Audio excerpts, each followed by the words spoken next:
Pada suatu kali, Yesus mulai pula mengajar di tepi danau. Maka datanglah orang banyak yang sangat besar jumlahnya mengerumuni dia, sehingga ia naik ke sebuah perahu yang sedang berlabuh, lalu duduk di situ. Sedangkan semua orang banyak itu di darat, di tepi danau itu. Dan ia mengajarkan banyak hal dalam perumpamaan kepada mereka. Dalam ajarannya itu, ia berkata kepada mereka, "Dengarlah, adalah seorang penabur keluar untuk menabur. Pada waktu ia menabur, sebagian benih itu jatuh di pinggir jalan. Lalu datanglah burung dan memakannya sampai habis. Sebagian jatuh di tanah yang berbatu-batu, yang tidak banyak tanahnya. Lalu benih itu pun segera tumbuh karena tanahnya tipis. Tetapi sesudah matahari terbit, layulah ia dan menjadi kering karena tidak berakar. Sebagian lagi jatuh di tengah semak duri. Lalu makin besarlah semak itu dan menghimpitnya sampai mati, sehingga ia tidak berbuah. Dan sebagian jatuh di tanah yang baik. Ia tumbuh dengan suburnya dan berbuah. Hasilnya ada yang 30 kali lipat, ada yang 60 kali lipat, ada yang 100 kali lipat." Dan katanya, Siapa mempunyai telinga untuk mendengar, hendaklah ia mendengar. ketika ia sendirian, pengikut-pengikutnya dan ke-12 murid itu menanyakan dia tentang perumpamaan itu. Jawabnya, Kepadamu telah diberikan rahasia kerajaan Allah. Tetapi kepada orang-orang luar, segala sesuatu disampaikan dalam perumpamaan. Supaya sekalipun melihat, mereka tidak menanggap. Sekalipun mendengar, mereka tidak mengerti. Supaya mereka jangan berbalik dan mendapat ampun.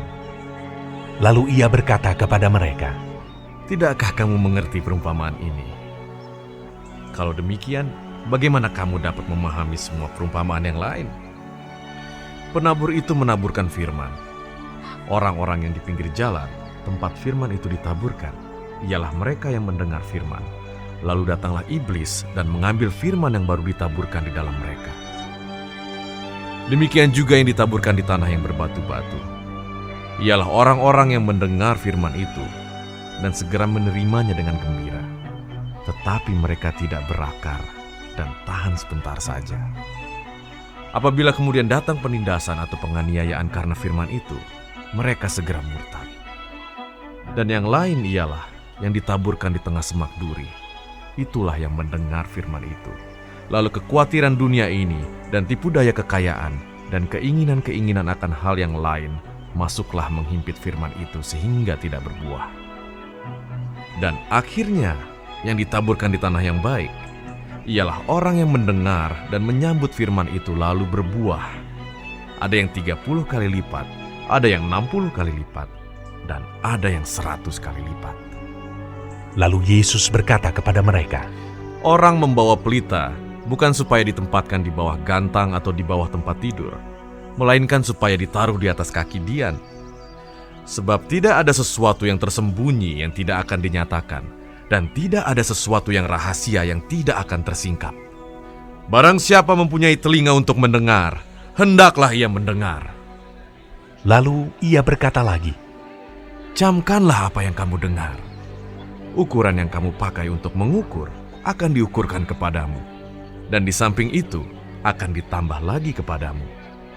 Karena siapa yang mempunyai, kepadanya akan diberi. Tetapi siapa yang tidak mempunyai, apapun juga yang ada padanya akan diambil daripadanya. Lalu kata Yesus, Beginilah hal kerajaan Allah itu. Seumpama orang yang menaburkan benih di tanah. Lalu pada malam hari ia tidur dan pada siang hari ia bangun. Dan benih itu mengeluarkan tunas dan tunas itu makin tinggi. Bagaimana terjadinya tidak diketahui orang itu. Bumi dengan sendirinya mengeluarkan buah. Mula-mula tangkainya, lalu bulirnya, kemudian butir-butir yang penuh isinya dalam bulir itu. Apabila buah itu sudah cukup masak, orang itu segera menyabit, sebab musim menuai sudah tiba. katanya lagi, Dengan apa hendak kita membandingkan kerajaan Allah itu? Atau dengan perumpamaan manakah hendaknya kita menggambarkannya? Hal kerajaan itu seumpama biji sesawi yang ditaburkan di tanah. Memang, Biji itu yang paling kecil daripada segala jenis benih yang ada di bumi. Tetapi apabila ia ditaburkan, ia tumbuh dan menjadi lebih besar daripada segala sayuran yang lain dan mengeluarkan cabang-cabang yang besar, sehingga burung-burung di udara dapat bersarang dalam naungannya. Dalam banyak perumpamaan yang semacam itu, ia memberitakan firman kepada mereka sesuai dengan pengertian mereka. Dan tanpa perumpamaan, ia tidak berkata-kata kepada mereka. Tetapi kepada murid-muridnya, ia menguraikan segala sesuatu secara tersendiri.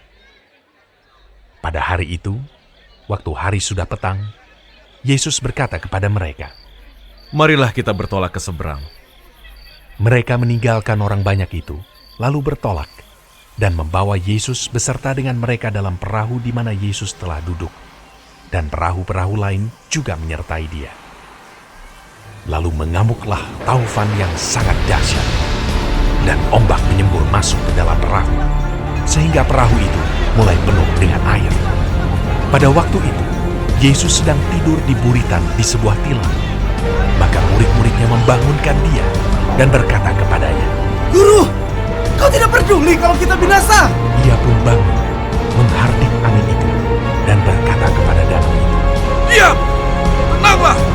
Lalu angin itu reda, dan danau itu menjadi teduh sekali.